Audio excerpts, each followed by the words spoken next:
షేక్పేట వెనక మొన్నేదో జాగిచ్చిన నేను అల్కాపురిలా మీకు 2.5 గజాలు ఖబరస్థాన్ కోసం ఇచ్చిన అని చెప్పి ముస్లింలను మోసం చేసే ప్రయత్నం చేసిండు. అది కూడా ఆయన కెరికే, అది మోసం అని తెలుసు. झूठ है मालूम है उनको, फरेब है मालूम है, वो नहीं टिकता मालूम है, वो आर्मी का लैंड है वो भी मालूम है, फिर भी एक कागज निकाल दिए, बोल दिए अरे भाई आपको खबरस्तान के लिए मैं जमीन दे दिया. वहां गए तो क्या हुआ, जमीन का कागजात तो दे दिए, वहां गए तो आर्मी वाले आए, अरे यहाँ पे आए तो डंडा मारता हूँ भागो बोल के यहाँ से भागा. हम गुमराह करते तो गवर्नमेंट में क्यों रहते? मुसलमानों को 12% रिजर्वेशन देते बोल के, ये वो बोल के हम गवर्नमेंट में नहीं आए. मुकम्मिल जो जो वादा किए इंशाल्लाह आगे वो वादे पूरे करने की जिम्मेदारी गवर्नमेंट लेती. उन्होंने जो बोले वो बात पे कायम रहना, वो लाके वो टाइटल डिस्ट्राइड दिखाना हूँ. अगर उन्होंने नहीं दिखा सके, मेरे पास क्या टाइटल है, हमारे हुकूमत में क्या टाइटल है, ये वक्फ बोर्ड की मिल्कियत है, वक्फ बोर्ड का हक है, वक्फ बोर्ड के वहाँ पे 2 मस्जिदें भी है और वक्फ बोर्ड के तहत ही वो डिजिट दिए 2500 गज का.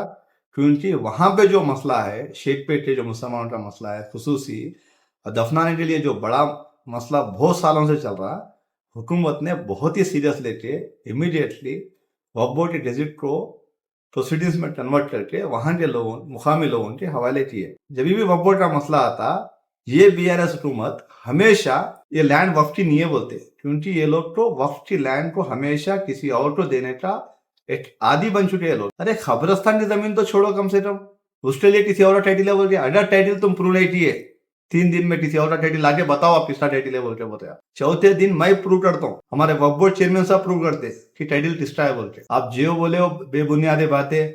वहां पे एरागड्डा में 7110 जो जमीन है, कई सालों से दीवार बना के वहां का रास्ता रोक के वहां के मुकामी लोगों को दफनाने के लिए जगह नहीं है. कहां दफनाना मुसलमान, कहां जाना? जब गवर्नमेंट के नोटिस में जब ये बात आई, इमीडिएटली वक्फ की पूरी वेरीफाई करके वक्फ की जमीन को बेस करके वहां पे जो रास्ता ब्लॉक किए, इमीडिएटली जो कमिश्नर को डायरेक्शन दिए, कलेक्टर डायरेक्शन देके हुकूमत ने रास्ता बना के दिए. तो आप आपके लोगों के पीछे लगा के आप स्टेटस को ऑर्डर लाए, उस पर पूरे एक्सपोज करते कौन स्टेटस को ऑर्डर लाए, इसके पीछे कौन फीस किए, कौन फीस बने, क्या किए. आपको आदि बन चुके हैं आप लोग. इतने साल से कभी भी स्टेटस को ऑर्डर क्यों नहीं? जिस दिन हम दीवार गिराए दूसरे दिन आप पिटीशन डाले. अरे उतना रहता तो पहले डालना था ना आप लोग पिटीशन. जब हम दीवार वहां पे हटाए, रास्ता बनाए, मुकामी लोगों के जब वो लैंड हवाले किए, आप इमीडिएटली नजदीक पिटीशन डाले. जिस दिन ये 2,500 क्रेडिट दिए, आप आके टाइटल की बात करते. आप क्यों नहीं टाइटल की बात करने वाले? आप मुसलमानों से आपको क्या तकलीफ है? हम मुसलमान को दिए जमीन, वहां पे ड्रेवैक के लिए जमीन दिए. आप क्यों टाइटल, हमारे टाइटल को नेग्लेक्ट कर रहे हैं? आप क्यों रॉन्ग बोल रहे टाइटल? आप उनके पार्टी के मुसलमानों से पूछ रहा हूँ, जाके बताओ टाइटल आप लोग उसमें कैसा है. लोग वक्फ बोर्ड चेयरमैन टीएसओ है ना, उसमें वक्फ बोर्ड के प्रोसीडिंग्स दिखाओ. मुसलमान को जमीन देना ड्रेवैक के लिए, ये बीआरएस पार्टी सबसे उनका कैरेक्टर मालूम हो रहा है कि अपोज करना. बीजेपी अपोज करती तो बात समझ में आती. बीआरएस किस बुनियाद पे वो लैंड का टाइटल पे अपोज कर रही. ये मैं केटीआर को सीधा सीधा बोल रहा हूँ, आप मुसलमानों के वक्फ बोर्ड के जमीनों के खिलाफ स्टेटमेंट देना छोड़ दो. आप ही मुसलमानों के जमीनों के खिलाफ स्टेटमेंट देते. मुसलमानों को जो खबरस्तान जो कांग्रेस हुकूमत आते ही इमीडिएटली अब जो हम दिए, आप उसके खिलाफ स्टेटमेंट देना. ये रेवेन्यू टाइटल वक्फ बोर्ड का टाइटल नहीं है बोलना, किसी और एजेंसी का डिपार्टमेंट का टाइटल है बोलना. आप कौन है आप डिसाइड करने वाले टाइटल? आपको पसंद नहीं है क्या मुसलमान को देना? उनके मुसलमान के पूरे पार्टी वालों से पूछ रहा हूं मैं, जाओ केटीआर से सवाल करो आप, क्यों साहब हमारे मुसलमानों को वक्फ बोर्ड की जमीन खबरस्तान के लिए दिए, तो आप क्यों टाइटल नहीं है बोल के बोल रहे? ये उनके पार्टी के लीडर, उनसे क्वेश्चन करना. ये मेरा सीधा सवाल है. अगर केटीआर 3 दिन में उन्होंने जो टाइटल है बोल के बोले, उन्होंने जो ऑन रिकॉर्ड बोले, अगर वो प्रूव नहीं किए, चौथे दिन मैं हमारे चेयरमैन के साथ, वक्फ बोर्ड चेयरमैन के साथ हम प्रूव करते कि ये टाइटल हमारा है, कैसा है, क्या बेस पे है, कौन सी, आइए कहाँ पे आते विजिट करते विजिट करिए. उनके पार्टी के केटीआर को बोल रहा हूँ, वक्फ बोर्ड ऑफिस को आके टाइटल चेक कर लीजिए. आप बगैर चेक किए मुसलमानों के वक्फ बोर्ड की जमीन को आपकी टाइटल ही नहीं होती बोल रहे. इन्होंने जो जजमेंट 2 दिन पहले जो जजमेंट पास किए, बहुत ही शर्मनाक इंसिडेंट है जो उन्होंने बोला. ये अपीजमेंट पॉलिटिक्स नहीं है.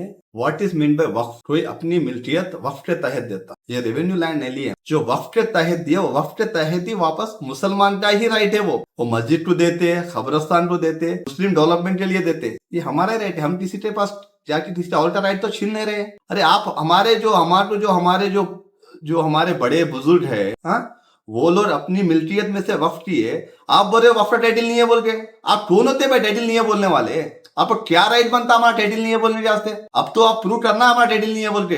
अगर आप प्रूव नहीं किए तो आपको बीआरएस पार्टी को जुबलीस में मुसलमान वोट नहीं देता, एक वोट भी नहीं देता, आप वोट पूछ भी नहीं सकते। कांग्रेस की हुकूमत हमेशा मुसलमानों के साथ थी और हमेशा हर एक ही जमात है पूरे हिंदुस्तान में जो सेकुलर जमात है, हर कम्युनिटी को इक्वली रेस्पेक्ट देती। और ये जमीन जो दिए वक्फ बोर्ड ऑफिशियली गेजेट दिए, प्रेस मीट लगा के हमारे ministers, responsible ministers along with the minority minister दिए। इतने रेस्पॉन्सिबल बिहेव करते थे हम लोग, और वहां पे लोगों को दफनाने लिए जगह नहीं है भाई साहब। और आप टाइटल क्या डिसाइड कर रहे हैं? आप टाइटल डिस्प्यूट ला रहे हैं। आप क्या बेस पे टाइटल डिस्प्यूट ला? चलो आपके पास जो टाइटल है वो लाके दिखाओ हमारे सामने। आप लाए टाइटल दिखाओ, हम विड्रा होते हैं हमारे स्टेटमेंट से। अगर आप नहीं दिखाए तो आप विड्रा होना, आप माफी मानना मुसलमानों से।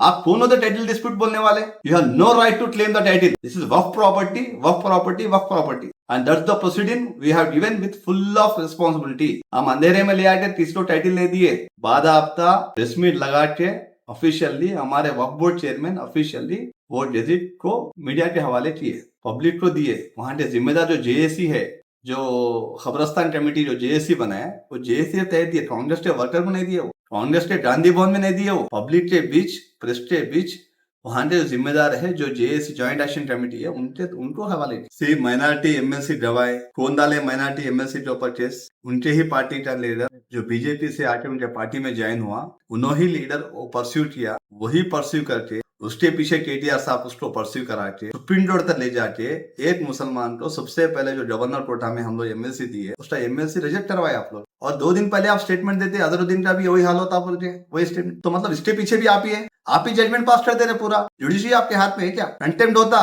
कंटेम्प्ट भी फाइल करते आपके ऊपर। आप कैसा जजमेंट पास करते? अजहरुद्दीन के साथ भी ऐसी होता बोल के। क्या मतलब क्या है आपका? तो अजहरुद्दीन के पीछे पड़ेंगे आप, आमिर अली खान साहब के पीछे पड़े, उनका खत्म करे। अब अजहरुद्दीन साहब का पीछे पड़े, उनका खत्म करते। मतलब आपको कोई भी एमएलसी मुसलमान आदमी, मुसलमान की नुमाइंदगी, मुसलमान की लीडरशिप, मुसलमान मंत्री बनना नहीं है। क्योंकि आपके पास जो 2 टाइम 2 दफा जीते, सो आमिर शकील को आप मिनिस्ट्री नहीं दी। आप इलेक्टेड रिप्रेजेंटेटिव 2 बार जो पब्लिक से इलेक्ट होकर आया, उसको बेचारे को मिनिस्ट्री नहीं दी। आप बात करें मुसलमानों के बारे में। जिसको आप दिए, टोपी दिए तो लाठी नहीं दिए, होम मिनिस्टर बनाए, रेवेन्यू मिनिस्टर बनाए, कुर्सी पे बिठाए, पेन ले लिए, साइन करने का पावर नहीं है। रेवेन्यू मिनिस्टर रहते भी उन्होंने खबरस्तान नहीं दे सके उन्होंने। ये आपकी पार्टी का उसूल है, हमारे पार्टी में ऐसा नहीं रहता।